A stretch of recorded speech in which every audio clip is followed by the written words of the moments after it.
Good evening and welcome everyone to this webinar on all about ISB YLD. Today we have with us Mr. Piyush Ranjan. Thank you sir for joining us. Mr. Piyush Ranjan is an IIT BH alumnus. He graduated in 2012 from Department of Metallurgical Engineering. He pursued his MIN from the world's number one program at University of St. Gallen, Switzerland. Currently, he runs his own boutique admission consulting firm, Management Masters, which is focused on helping candidates secure MBA and MIM admits for the world's best business schools. Sir has helped several IIT alumni get into top MBA and MIM programs like Wharton, Kellogg, HEC Paris, ISB, London Business School, IIMD, IIMC, and others. Welcome, sir, once again. I request everyone to keep their mics muted during the webinar. In the end, we will have a Q&A session where you can type your queries in the chat box. Now I will hand over to Mr. Piyush Ranjan, sir. Thank you, Diksha. Thank you for the for the invite and for the very nice introduction. Uh, Again, I'm actually super thrilled to be here. It's not every day that you talk to people from your own alma mater, so it's very interesting for me. Uh, One of the reasons I wanted to do this session at IIT BHU was also because I've seen that uh, going for an MBA is it's very common these days, and it's like one of the best ways that you can actually push your career. And this has been something, going to some of the top schools. Uh, Somehow I found, at least during my time at IIT BHU, people would always prepare for CAT, but they would not really pay much attention to international MBA programs. And I have seen that changing slightly, but not to the extent that we would want it to see. And so I thought this was a good step for us to take, to just try and make you guys a bit more aware of what exists and how could you really be a part of MBA programs and B schools which are like so great and which can really give your career a huge boost. I would really like to make this session as interactive and as useful for you guys as possible. So even during the session, if you have any questions, if you find something that is doubtful, or if you would really like to understand something in a bit more detail, please feel free to type your questions into the chat box, and I'll make sure that I answer all your questions. Right. Now, before we start, let's very quickly check out the agenda for the event today. So we are going to do a very quick introduction. I'm going to introduce myself again very shortly, and we'll talk about in detail for what exactly are deferred MBA programs. I think some of you might know about it already. Some of you might not be very much aware of what deferred MBA programs are. Right, so we'll talk about that. And then we'll go very much in detail about the ISB Young Leaders Program. So we'll talk in detail about what exactly is it about, what does it offer you, why should you apply, should you not apply. Some of you, post this session, it's possible that all of you apply to the program. It's possible that none of you apply to the program, but at least you will make an informed choice. That's the idea that I have behind this. That's the objective that I have behind this, that you are able to make an informed choice about the ISB YLB. Right. And then we talk about what ISB looks for and how can actually, if you would require professional help, then how can I help you with the entire process. Now, coming very quickly to my introduction, again, thanks Diksha for that really nice introduction. Very kind of you. I graduated from IIT BHU in 2012. We used to have we didn't really have webinars in those times, so we would have face-to-face interactions, and I would have loved to do that again as well. We did that actually last in 2019. Yeah, so I graduated in 2012 from dual degree with metallurgy, and then I worked at Maruti Suzuki. Then I moved to Switzerland. To cut a long story short, I moved back from Europe to India around 2 years ago, and then I started management masters because I really wanted to help students get to some of the top business schools in the world. And I've helped students get into like schools like Wharton, LBS, HEC Paris, Cambridge, Kellogg, and I think you should be very, very happy to know that almost all the top schools that you see, except for NYU, Stern, and LBS, everyone else is an IIT BHU alumni. So yeah, Wharton, IIT BHU alumni, Kellogg, IIT BHU alumni, HEC Paris, IIT BHU alumni, Cambridge, IIT BHU alumni. Right. So all of these are actually IIT BHU people who have been to these schools, and I've had the pleasure to work with. Now, these are all the schools that we have helped our candidates get admits from. ISB, we have really been like very, very fortunate to work with some amazing candidates. And for ISB, like we have worked with like 15 candidates or so, and out of that, 13 candidates have received an interview invite or an admit, things like this. So it's been really, really nice for us in that sense. Now, enough about the introduction. Let's directly get into the deferred MBA programs and what exactly are these deferred MBA programs. Uh, Before we get into this, again, I would like to just quickly remind you guys, if you have any questions, if there is anything that comes up in your mind, uh, any questions that you find during the presentation, feel free to put your questions into the chat box and I'll make sure that I answer those questions, right? So, deferred MBA programs, they usually, when we talk about deferred MBA programs, they would only apply to international MBA programs. So I am exclusively referring to programs which accept GMAT or GRE scores. We are not talking about Indian domestic programs which take admission through CAT. CAT programs, there is no deferment that I'm aware of, but deferred MBA programs exist because the way that international MBA programs are structured, most of them will always have an eligibility criteria that you need to have at least 2 years of experience. Now, what used to happen because of this is that a lot of students would go for, let's say, a CAT-based program where they didn't really need that experience, right? So these schools started losing out on a lot of candidates, very, very good potential candidates, who would have come to them instead of going to master's programs or things like this. So what schools came up with was they came up with the concept of deferred MBA. And what deferred MBA really does is it's like a ticket that you get. So instead of applying 4 years down the line when you have 2 years or more of experience, and instead of applying at that point of time, they ask you to apply when you're in your final year of college or pre-final year of college. And when you apply then, and they find that you are a great student and you could be a potential asset to their school, they give you a deferred MBA ticket, right? And what this means is that when you have fulfilled the eligibility criteria of the school, so the eligibility criteria consists of a minimum 2 years of work experience. So the moment you fulfill that, post your graduation, you will be allowed to join the school, the MBA program of that school, without any additional efforts. Right. So whatever you would have done 3 years down the line or 4 years down the line, you basically do that now and just be free for your life. That's basically what deferred MBA programs were started for. A very simple example of that is, let's say, X somebody here is your current students and you will be graduating in 2021, and you apply to the ISB YLP. If you get an admit, then the class that will start in 2023 for ISB PGP, you can directly join that class without needing to apply again to ISB. Right, so you have already done your hard work today. So you're working 2 years in advance. And some of the top deferred MBA programs, obviously ISB is the only Indian school which has a deferred MBA program, which is called the ISB Young Leaders Program. But apart from that, there are some of the top schools in the world which offer this, right?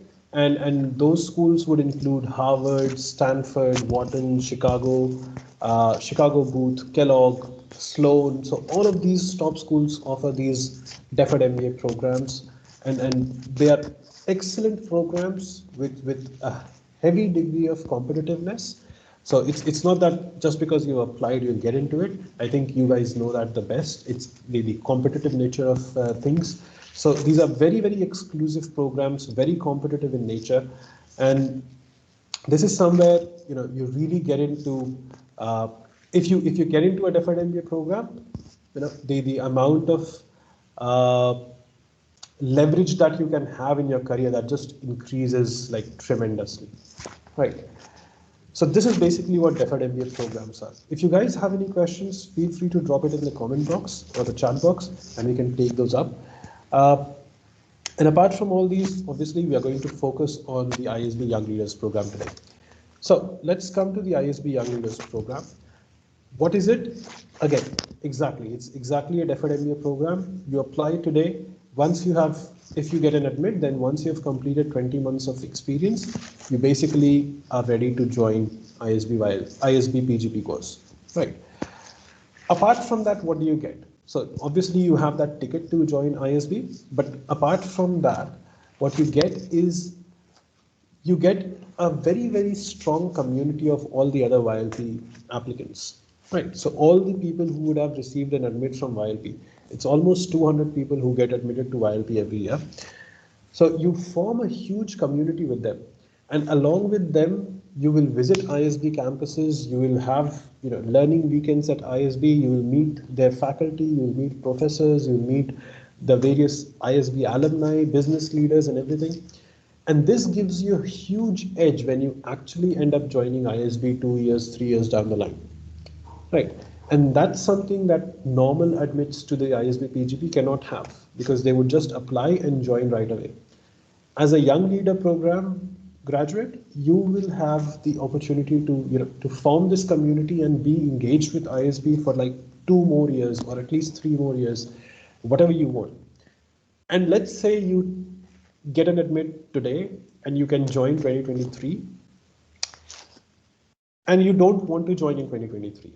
You started working, you are really enjoying your work, it's been 2 years. What do you do now? Will ISB force you to join them? That doesn't happen that way. You can very easily defer it for another year and then another year.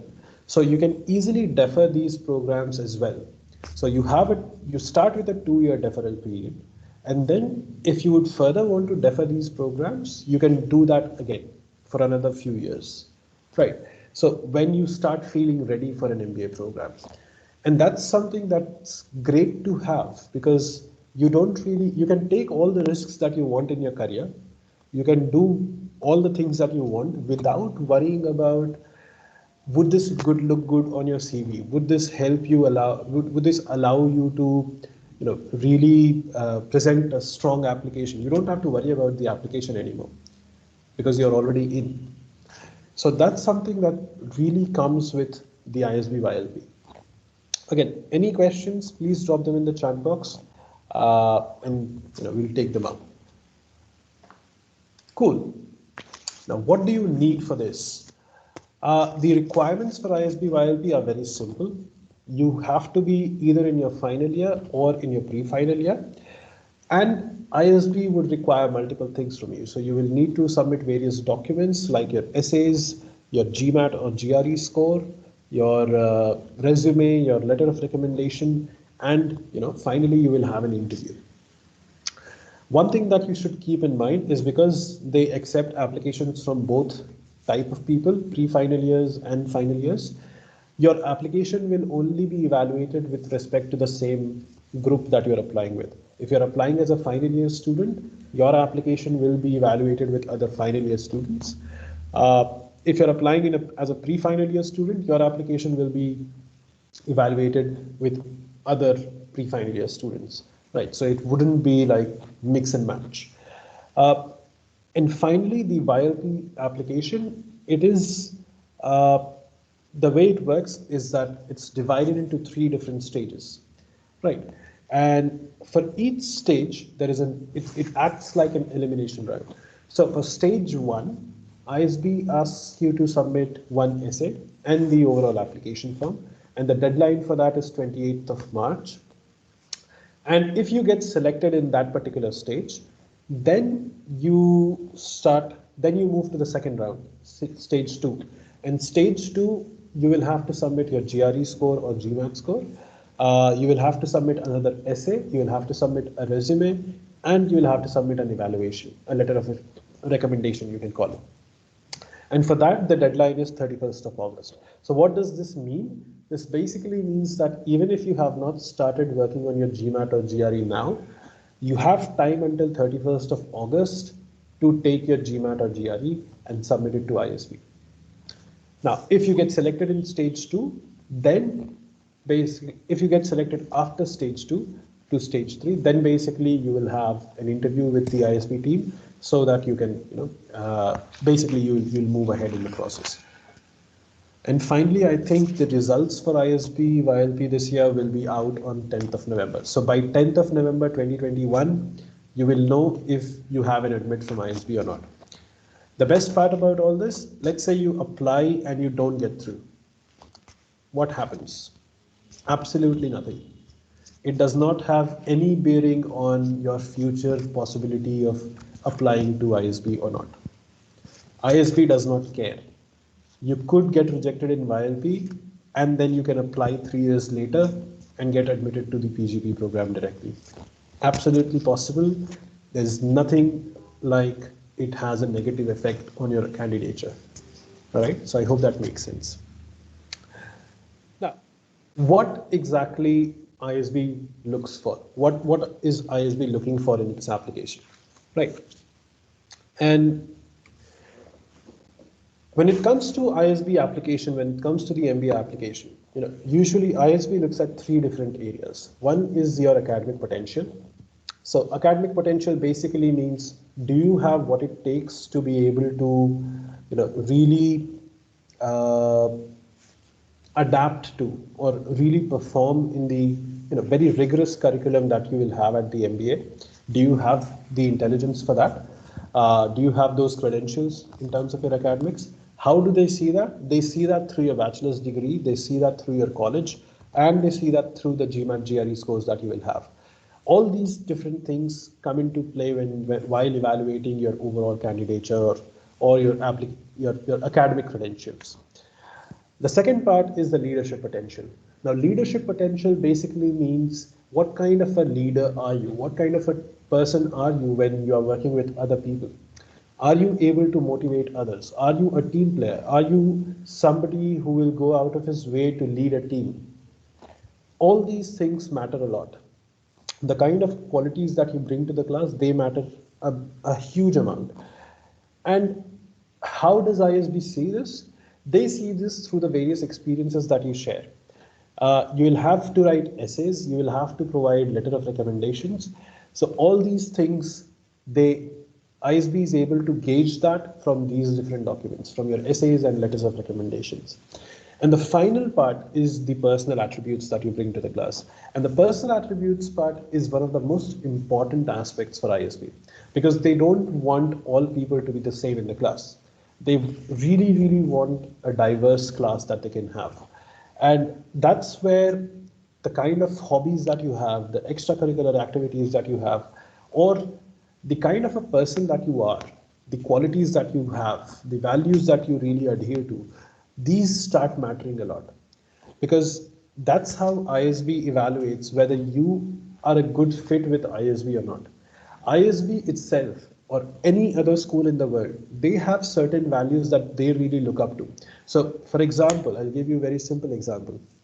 For all those, all of you guys have gone to the mechanical engineering workshops, right? What do you think is the biggest value of the mechanical engineering workshops? What do you see when you enter the mechanical area? There is a quote there which shows that this is something that they really, really value. Can somebody write that in the chat box?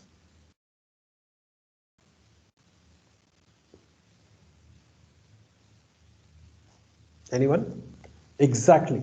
Jadav is perfect. Work is worship. What does that tell you? That tells you that the mechanical engineering guys, they really believe that work is worship.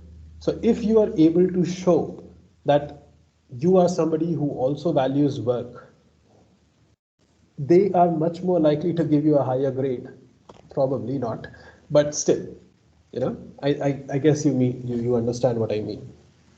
So all the business schools in the world, they have a similar idea as well. They have certain values that they really adhere to. And it's very, very important for you to make sure that you are aligned with those values. The kind of values that ISB is looking for, you have to show the same values with you. You have to show that you are such a person who really believes in ISB's values. And that's very, very important because that is what is going to get you selected to ISB. All right. Now, how does ISB check that, or where does ISB check that? So because ISB has broken their process down into three different stages, stage one and stage two. So if you see the bachelor's degree, that's how they check the academic potential in stage one. What is the sort of, which college are you coming from and what are your marks, right? When it comes to the key experience, when it comes to the GMAT or the GRE scores, that's where they take that in stage two. So that's for the later stage. Now, the key experiences, the essays, and the letter of recommendation. So the key experiences and the essays, this is something that they check in both the stages. In both the stages, you have to share an experience and you have to share an essay. So that comes in both stage one and stage two. But for the letter of recommendation, they only ask for that in stage two. So you don't have to worry about that right now.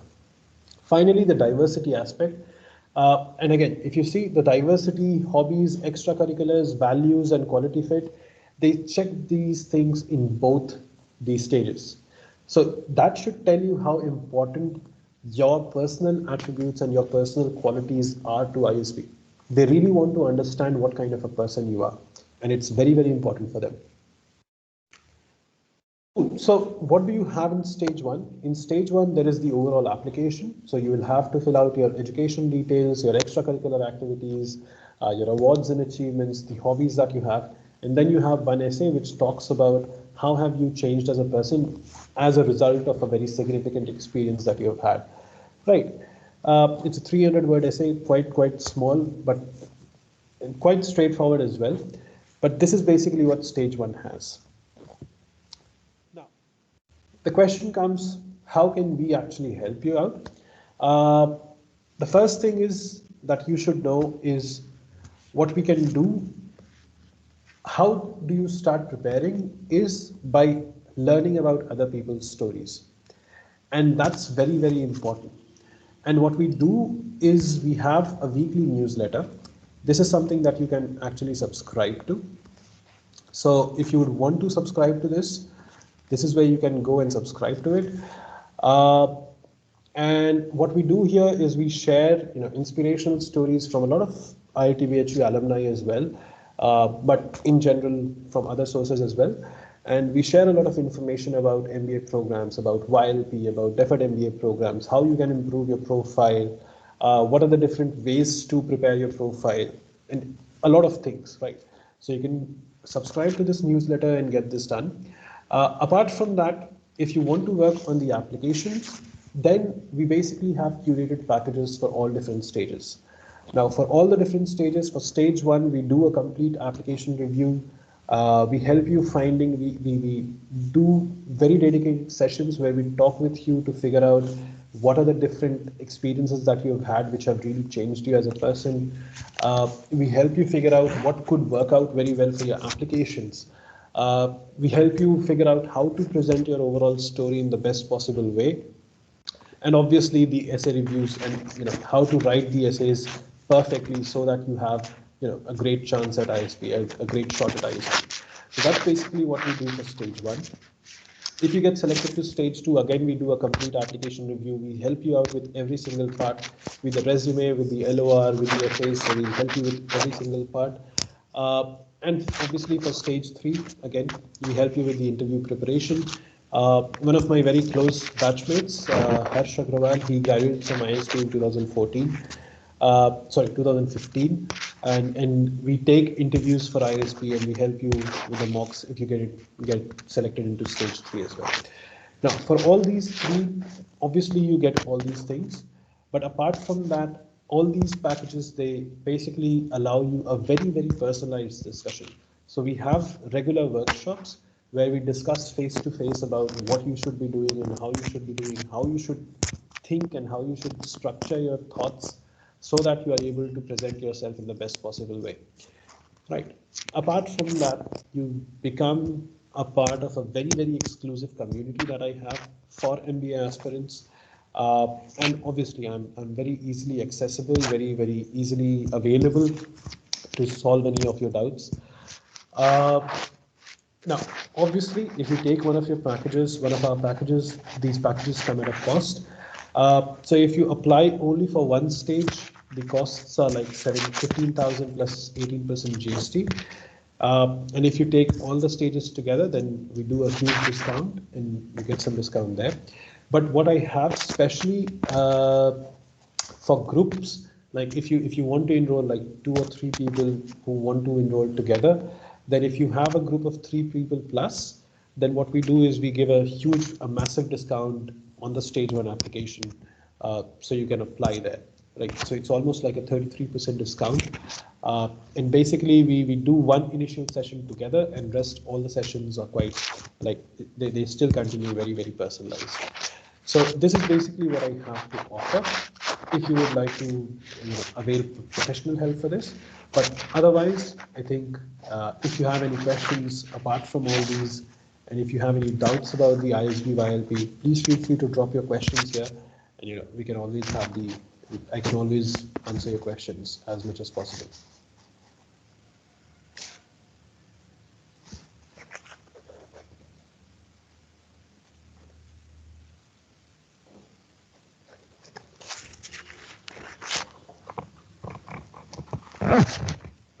Thank you, sir, for such detailed insights into the program. Like, if you have any queries now, you can write that in the text box.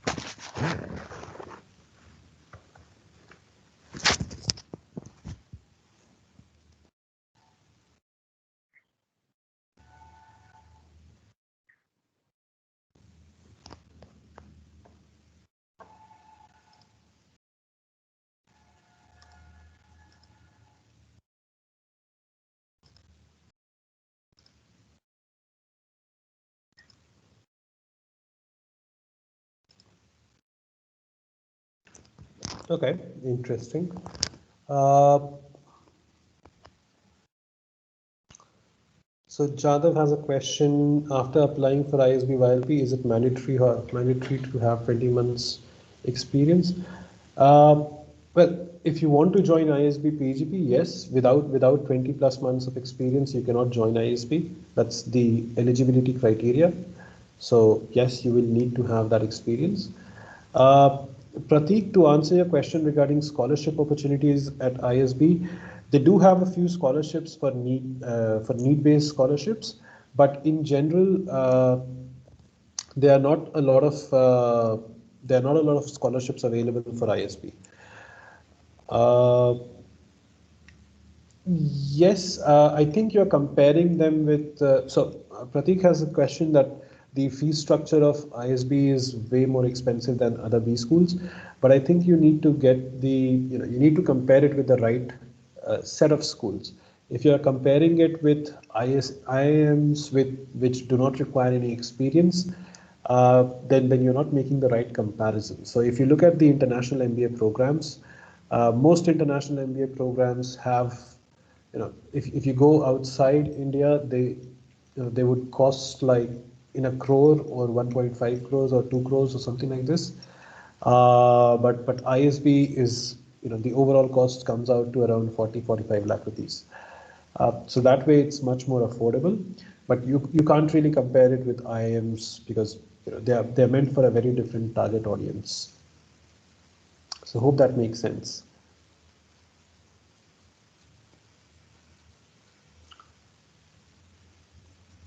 Any other questions? The range of GMAT or GRE score, there is no range. Like if you are close to the average scores at ISB, you should be quite fine with the overall application.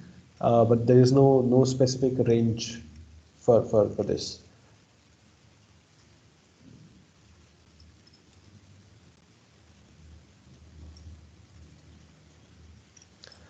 That's a very nice question, Shreyansh. What kind of extracurricular activities or awards might give you an edge when applying to ISB YLP? And I think you will be very surprised to know my answer, and that's like there's nothing like that. You could be a very good basketball player and you would have an edge. You could be a very good blogger and you would still have an edge. You could be a very good dancer and you will still have an edge. You could write business articles and you will still have an edge. You could do anything and you will still have an edge. It doesn't matter what kind of activities are you doing. What matters is what have you achieved. And even if you've not achieved a lot in that, I don't think that should be a huge issue, to be honest. But there's no such thing like there's a specific kind of extracurricular activity that will give you an edge when you're applying to ISB or any other, any other international MBA program for that matter.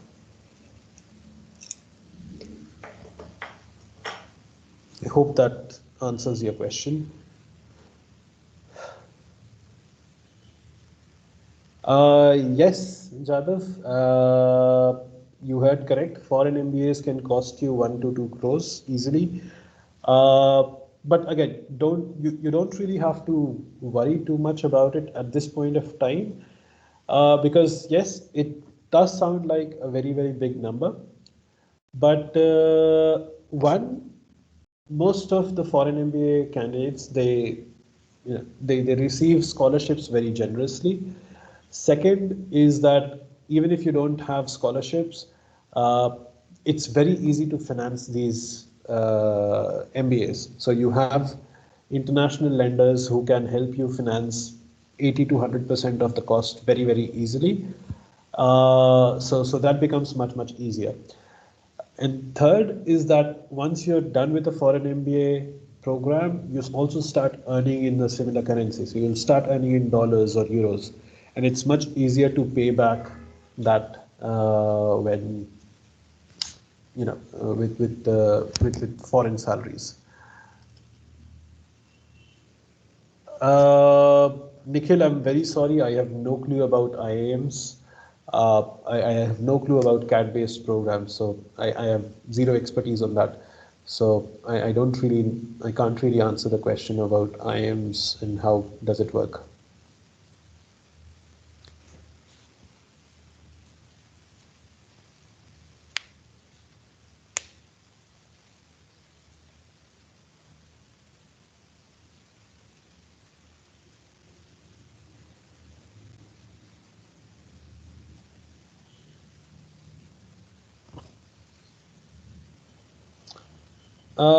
Do pre-college achievements create a negative impression on the application? I'm not really sure I understand, but I don't think anything like that exists. Like, why would they create a negative impression? An achievement can never create, the opposite impression. It's absolutely fine. Obviously, if you only talk about your pre-college achievements and you don't talk about any college achievements, that might give a question, that might raise a question that what did you do during college? But that's basically what you have to manage at this point. But if you have pre-college achievements, absolutely put them in.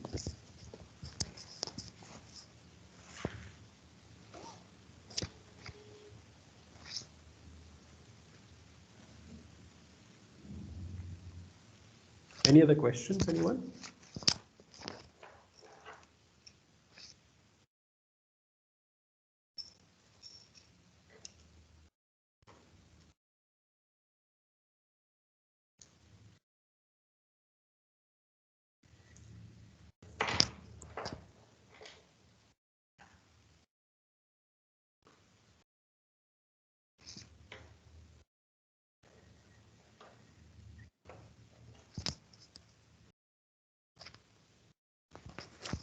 So, like, does anyone else have any question? Or if not, so we can proceed to finally conclude the session.